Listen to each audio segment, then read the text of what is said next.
18 nahatulan si Imelda Marcos sa salang pagnanakaw. 7 counts, equivalent to 42 years of imprisonment. Hindi pinatupad ni PRRD ang paghuli sa kanya for humanitarian reason. At ganun din kalaki ang respeto ni PRRD kay Imelda. Si Marcos, ilang years nang namatay. Para na nga siyang tinabal na inasin na isda sa kakaburol nila.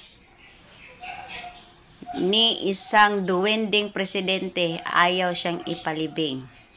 Nung dumating si PRRD, pinalibing siya dahil sa laki ng respeto ni PRRD kay Marcos Sr. At ito ay naniniwalang mabuting tao si Marcos Sr. Marami pang kasong kinakaharap at na-convict ang mga Marcos dito sa Pilipinas. Pero ni isa doon, walang ginawang aksyon si PRRD. Dahil lahat ng desisyon ng korte ay patungkol naman kay Imelda na matanda na.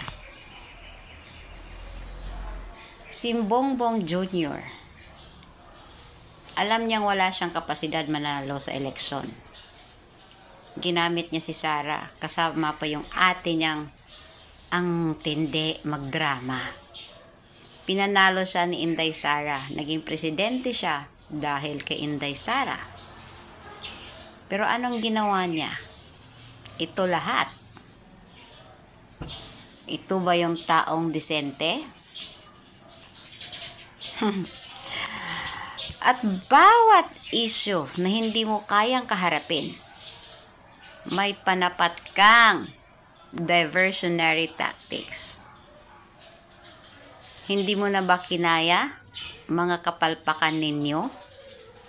Kaya ginawa mong diversion ang pagpapaaresto kay PRRD at pagproduce ng peking warrant of arrest?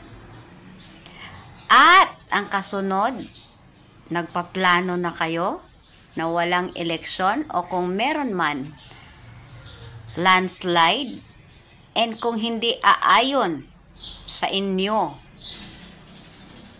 ang sambayanan, martial law to follow? Well, try nyo nga na makita nyo rin. Ikaw bangag ka, wala ka nang utak, palagi kang ang high. Yang mukha mo, para ka pang na-Bell's palsy.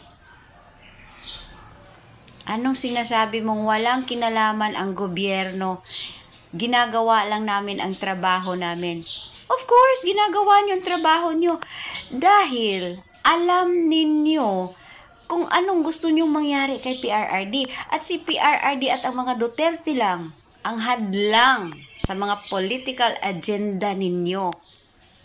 Kaya the whole thing, plinano ninyo.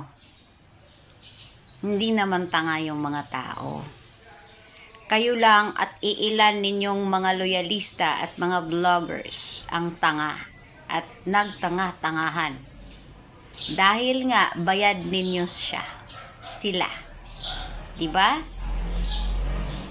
Pag wala na kayong magagawa against a vlogger, pinapatawag ninyo na sa HOR.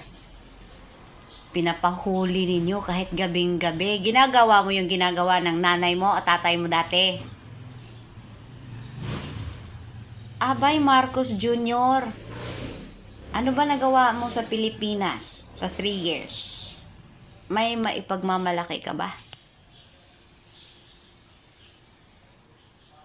Wala, diba? Puro kagaguhan ginagawa mo.